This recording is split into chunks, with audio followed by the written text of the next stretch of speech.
ये इंटरनेट से कनेक्टेड है, inet। ऐसे ही मेरा अनदर साइट है, दूसरा site to somewhere, again switch है एंड अगेन क्लाइंट्स है, इंटरनेट से कनेक्ट है। अब ये बताइए, दो साइट है आपस में कनेक्टेड है इंटरनेट के थ्रू, क्या ये दो प्राइवेट नेटवर्क आपस में कम्युनिकेट कर सकते हैं? नहीं कर सकते। By default private and public communicate नहीं करते हैं। यहाँ पे जो नेटवर्क चल रहा है, आईपी एड्रेस आप कंसिडर करोगे वो पब्लिक होगा, इसलिए दोनों प्राइवेट। तो दो प्राइवेट साइट को अगर आपको पब्लिक पे कम्युनिकेट करवाना है, वीपीएन करना पड़ेगा, राइट? वीपीएन क्रिएट करना पड़ेगा। तो यहाँ पे हम एक बना देंगे, यहाँ पे वीपीएन। अब ये दो साइट इस वीपीएन के थ्रू आपस में कम्युनिकेट करेगा। इंटरनेट एक्सेस के लिए यहाँ पे मैं इंटरनेट कनेक्शन लगा दूंगा एंड डिफॉल्ट पोर्ट दे दूंगा इधर टुवर्ड्स। अब ये साइट इंटरनेट कैसे एक्सेस करेगा? इधर से, पहले यहाँ पे राउटर 1 पे, साइट 1 पे, फिर इंटरनेट पे जाएगा, या फिर यही इंटरनेट है डायरेक्ट इंटरनेट एक्सेस कर लेगा। बट अब ये इस वीपीएन के थ्रू अगर मैं ट्रैफिक भेजूं तो क्या ये ट्रैफिक मेरा सिक्योर है? बिल्कुल नहीं है secure, right? Internet public network है, ऐसे हम भेज ही नहीं सकते हैं। आप ज्यादा से ज्यादा क्या कर सकते हो? यहाँ पे ज्यादा से ज्यादा आप क्या कर सकते हो? वीपीएन को सिक्योर कर सकते हो, आप आईपी सेट लगा दोगे बस, और तो हम कुछ नहीं कर सकते। क्या आईपी से ट्रैफिक को इंस्पेक्ट कर सकता है कि कौन यूजर कहां ट्रैफिक जा रहा है? मान लीजिए कि ये मेरा डेटा सेंटर है डीसी, एंड डीसी से में एक मेरा सर्वर लगा हुआ है, यहाँ इस सर्वर पे बहुत क्रिटिकल ट्रैफिक है, क्रिटिकल सर्वर है। क्या मैं इस क्रिटिकल ट्रैफिक सर्वर, ये क्रिटिकल ट्रैफिक जो सर्वर पे है वो इस वीपीएन से ट्रैफिक में फॉरवर्ड कर सकता हूं? नहीं कर सकता हूं। क्या मैं रिमोट साइट यूजर को, अपने एम्प्लॉय को ही बोल सकता हूं कि ये सर्वर एक्सेस करो भाई इस वीपीएन के थ्रू? नहीं बोल सकता हूं। उसके लिए आपको क्या करना पड़ेगा? फायरवॉल लगाना पड़ेगा। यहाँ पे हम मान लीजिए फायरवॉल लगा दिया। अब ये फायरवॉल क्या करेगा? इंस्पेक्ट करेगा ट्रैफिक को। जब भी कोई ये सर्वर एक्सेस करने जाएगा तो ये पूछेगा भाई तुम कौन हो, कहां से आए हो, कहां जाना चाहते हो। लेकिन नीचे जो भी पॉलिसी आपने इस पे कॉन्फ़िगर करके रखा है उसके अकॉर्डिंग ये डिसीजन लेगा। अगर अलाउ करना है अलाउ करेगा, नहीं करना है डिनाई करेगा। कोई इंटरनेट पे जाना चाहता है, फिर से ये फायरवॉल के पास ट्रैफिक आएगा और फायरवॉल चेक करेगा कि भाई तुम इंटरनेट पे जाने के लिए अलाउ हो या नहीं हो। इंटरनेट पे भी तुम कौन सा वेबसाइट एक्सेस करने जा रहे हो, क्या वो वेबसाइट का एक्सेस तुमको है या नहीं है। अगर है तो अलाउ करेगा, नहीं तो नहीं करेगा। अब ऐसे फायरवॉल हमें हर साइट पे लगानी पड़ेगी। यहां भी लगाना, क्योंकि ये यूजर को भी जो चाहिए इंटरनेट, यहां भी एक फायरवॉल लगाएंगे आप। अब अगर 1000 साइट था तो कितने फायरवॉल लगाने पड़ेंगे मुझे? 1000। सब पे आईपी से कॉन्फ़िगर करना पड़ेगा। कौन करेगा आईपी से? Network engineer. कितने नेटवर्क इंजीनियर को आईपी से कॉन्फ़िगर करना आता है? आप बताओ। यहाँ पे ये है एक। अगर उसमें भी जब प्रॉब्लम आता है आईपी से का, तो ट्रबल शूट करना टफ होता है, थोड़ा सा नहीं होता है, तुरंत नहीं होता है, टाइम टेकिंग होता है, राइट? इतने सारे इंजीनियर, इतने सारे आईपी से कॉन्फ़िगरेशन एंड कॉस्टिंग, कंपनी की कॉस्टिंग। इन फ्यूचर अगर मैं एक साइट छोटा सा ब्रांच खोलना चाहता हूं तो फायरवॉल, राउटर, स्विचेस, सारे डिवाइसेस, फायरवॉल कॉस्टली भी आती है, राइट? तो एक तो ये इशू हो गया कि कॉस्ट का, अगर कंपनी का बजट नहीं है इतना, जैसे मेरी जैसी कंपनी जो छोटी स्टार्टअप, हमारा एक सूरत में साइड है, यहाँ पे साइड है, हम 2 फायरवॉल का बजट नहीं है, एक फायरवॉल लगा सकते हैं। तो फिर मैं सारा ट्रैफिक क्या करूंगा?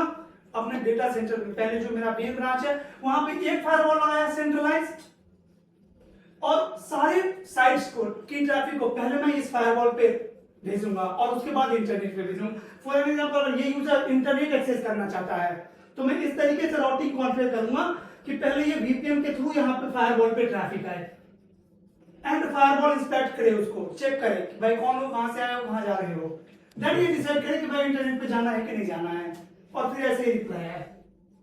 ऐसे हो सकता है। इसको बोलते हैं हम सेंट्रलाइज फायरवॉल, कि एक ही फायरवॉल सेंट्रलाइज है, सारे साइट्स उसी को यूज कर रहा है। I have one doubt, like the policies are applicable to for the VPN or for the firewall? Firewall पे हमारी सारी पॉलिसी कॉन्फ़िगर है कि भाई राम जो है सो इंटरनेट एक्सेस कर सकता है, श्याम जो है सो सिर्फ गूगल एक्सेस कर सकता है। Actually, something happened. Like we went to do the work from home.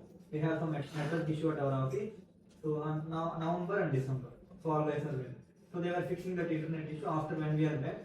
So they were configuring it. Like again, they were updating some policy. They told my internet is not working through the LAN. So they connected with the LAN and they made it. So before that, 2 months before, YouTube everything, ChatGPT, client image laptop, everything is getting open. After they did something, it is not working well. And there is a scenario, some other person, they never came to office. Like they were doing the work from home. Okay. So for them also, according to this firewall, it should not Yes. work, right? But for them, I was not sure it will not work. It depends on their configuration, that how they have configured. See, if anyone is going to work from home, right? Here are my employee, the physical employee, this employee is in home, and this is my infrastructure, this is my network, right? So first they have to connect to my network. So what he will do, he will create the VPN. Through VPN, he is going to connect their PC to this switch, right? Through this PC. Now this client, the user from home, is also here. Now if I want to allow the traffic of this user on the firewall, I have to create the policy here only. I will configure the policy. The major issue was what? Guys, costing. So that's why we have put it one centralized firewall. हमने एक centralized firewall लगा दिया. अभी ये SD-WAN से पहले सारी company की मॉडल यही है कि centralized firewall डेटा सेंटर में लगा हुआ है या मेन ब्रांचेस पे लगे हुए हैं और जो नियरेस्ट ब्रांचेस है वो सारे उन फायरवॉल से ट्रैफिक इंटरनेट पे जा रहा है. इशू कब हुआ? अब देखिए, अब इशू यहाँ पे क्या है. अब ये सर्वर था मेरा पहले, अब ये सर्वर मेरे रिमोट साइड यूजर को एक्सेस करना है तो वो फायरवॉल पे आया, एक्सेस कर लिया. क्लाउड आ गई मार्केट में. क्लाउड आई, हमने क्या किया, इस सर्वर को यहां से हटाया और इस सर्वर को हमने होस्ट कर दिया इंटरनेट पे, क्लाउड पे. अब ये क्लाउड पे है. अब अगर ये यूजर अगेन वही सेम एप्लीकेशन एक्सेस करना चाहता है तो पहले जाएगा कहां पे, डेटा सेंटर, फायरवॉल, फायरवॉल भेजेगा इंटरनेट और इंटरनेट से जाएगा क्लाउड पे ट्रैफिक. इशू क्या होने लगी? लेटेंसी. रिस्पांस टाइम देखिए. हमने क्या किया, लेटेंसी को रिड्यूस करने के लिए, भाई ये इंटरनेट तो था ही, एमपीएलएस लगा दिया यहाँ पे कि भाई जो रिक्वेस्ट आएगी ना और दूसरे साइड से डीसी, वो आएगी एमपीएलएस से, जो कि हाई स्पीड ट्रांसपोर्ट है, बेटर देन इंटरनेट. और यहां से फिर ट्रैफिक जाएगी क्लाउड पे. हमने एमपीएलएस लगा दिया, ओके, कंपनी का काम चलने लगा. बट भाई इस कंपनी की तो कॉस्ट की इशू थी. एमपीएलएस में जो कॉस्टली है फायरवॉल से कम है, इसीलिए तो हम यूज कर रहे थे, राइट. तो ये इंफ्रास्ट्रक्चर हमारा SD-WAN से पहले था, जहां पे आप देखो आपको एमपीएलएस ट्रांसपोर्ट चाहिए ही चाहिए ट्रैफिक को राउट करने के लिए.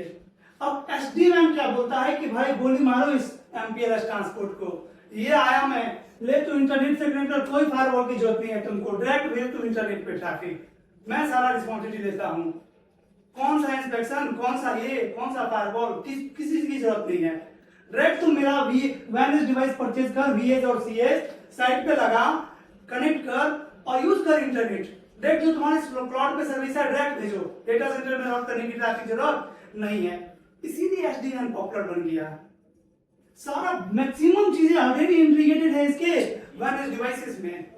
बस हमारे और क्लाइंट और वो हमारे और अदर के बीच में इंटरनेट कनेक्टिविटी बस. और उसके बाद भी भाई एक साइट देखिए, पहले कैसा होता था कि मुझे एक साइट इंटीग्रेट, नया साइट एक ऐड करना है. सबसे पहले मैं डिवाइसेस वहां पे भेजा साइट पे, फील्ड इंजीनियर की अरेंजमेंट करी, फील्ड इंजीनियर गया, रैक में डिवाइसेस इंस्टॉल किया, पावर केबल दिया, राइट, कंसोल केबल कनेक्ट किया, नॉब को कॉल लगाया, रिमोट पे दिया, नॉब को रिमोट पे दिया, नॉब जो है कॉन्फ़िगर किया, 1 बाय 1 वीडियो. एक महीने लग जाते थे एक साइट को ऑफ करने में, राइट. कम से कम 1 वीक लगता था एक साइट को ऑफ करने में. SD-WAN बोलता है भाई इंजीनियर साहब तुम बस रैक में डिवाइस को इंस्टॉल करो, पावर दो, WAN केबल से कनेक्ट कर दो, LAN केबल से कनेक्ट कर दो, घर जाके सो जाओ. आपकी डिवाइस इतनी कैपेबिलिटी है इसके अंदर कि खुद से कॉन्फ़िगरेशन उठा लेगा सब वीमैनेज से, आपके कंट्रोलर से. कंट्रोलर पे आपका कॉन्फ़िगरेशन रखा हुआ है, ये इसका सीरियल नंबर, इसको देखिए DNS का आप लोग नाम सुने होंगे, राइट. तो DNS की कॉन्सेप्ट होती है कि यहाँ पे एक DNS ऑलरेडी कॉन्फ़िगर्ड है, viptela.ztp.viptela, तो जैसे ही आपकी डिवाइस बूट अप होती है ना, सबसे पहले ये कोशिश करता है इसको रिजॉल्व करने का, राइट। तो आपने अपनी डिवाइस को वेनस डिवाइस को इंटरनेट से कनेक्ट किया है, ये मेरा वेनस है, ये इंटरनेट। तो आपके आईएसपी क्या करेगा, viptela.ztp की आईपी एड्रेस दे देगा। कैसे? सिस्को कहीं पे कंपनी है, सिस्को ने क्या किया है, एक पब्लिक सर्वर लगा के रख दिया है, या प्राइवेट सर्वर और स्टैटिक नेट कॉन्फ़िगर कर दिया है, पब्लिक आईपी टू प्राइवेट। तो पब्लिकली इसका सर्वर क्या है, सिस्को का रीचेबल है। आपने सिस्को से परचेज किया एसडीएन सॉल्यूशन, उसने यहाँ पे एंट्री बना दिया अपने सर्वर पे, आईपी के साथ एंट्री बना दी। जी। कभी भी आपको जाना है उसे डीएनएस पाथ ही चला जा रहा है। बिल्कुल। अब ये आपने जैसे इंटरनेट से कनेक्ट किया, आपका डिवाइस ztp.viptela के लिए रिक्वेस्ट भेजा, आपका आईएसपी डिवाइस उसको vbot का आईपी एड्रेस दे दिया, ये v1 को रिक्वेस्ट भेजा, भाई ये मेरा वैलिडिटी है, ले चेक कर, उसको ऑलरेडी इंफॉर्मेशन है, वो आपके vManage और vSmart का आईपी एड्रेस दे दिया आपकी वैनिज डिवाइस को, आपका वैनिज डिवाइस डायरेक्ट vManage के पास गया, पूरी कॉन्फ़िगरेशन कर लिया, बस ये कॉन्सेप्ट 5 मिनट में आपके साइड अप। तो क्यों नहीं कंपनी SD-WAN यूज करेगी? कॉस्टली भी है, कुछ नहीं है, लेकिन इंजीनियर कहां से आएगा जो इसको मैनेज करेगा? अगर आप सीखते हो अच्छे से SD-WAN, मास्टरी करते हो, आपकी जॉब अपॉर्चुनिटी की चांसेस बहुत इंक्रीज हो जाएगी। अभी ये सब बहुत पॉपुलर टेक्नोलॉजी है और बहुत कम लोगों को अच्छे से नॉलेज है इसकी, जो इसको मैनेज कर सके, कंट्रोल कर सके। एक तो ये मॉडर्न टेक्नोलॉजी जितने हैं, इन्हें हमें सीखना है, मास्टरी करनी है। यस, SD-WAN ही नहीं है लास्ट, SD-WAN सीखिए, फिर SDAccess भी सीखिए, क्लाउड सीखिए, टाइम टू टाइम हर 6 महीने पे अपने आप को अपडेट करिए। ऐसे करेंगे आप 1-2 साल में तो ऑलमोस्ट सारा टेक्नोलॉजी मास्टरी कर लेंगे, और सब एक दूसरे से कनेक्टेड है ना, राइट। आप अच्छे पैसे कमाने लग जाओगे, अच्छे कपड़े पहनने लगोगे, खाने अच्छे लगोगे, दिखने अच्छे लगोगे, अच्छे जगह पे बैठने लगोगे, सब कुछ कनेक्टेड होता है एक दूसरे से। एक चीज आपने अच्छे से पढ़ा, दूसरी चीज आपको खुद ब खुद समझ में आती जाएगी। ऐसा नहीं हो सकता है कि किसी की सीसीएन की बहुत अच्छी वो मास्टरी है और उसको SD-WAN 0 आता हो ना। जो सीसीएन मास्टर होगा उसको SD-WAN की भी नॉलेज हो गई होगी पक्का, क्योंकि लोग सीख रहे, कनेक्टेड है सब आपस में। आपके अंदर खुद क्यूरियोसिटी आ जाएगी कि अच्छा फिर SD-WAN कैसे काम होगा। आप खुद थोड़ा बहुत सर्च करना चालू करोगे, आपको फंडामेंटल तो ऑलरेडी क्लियर है,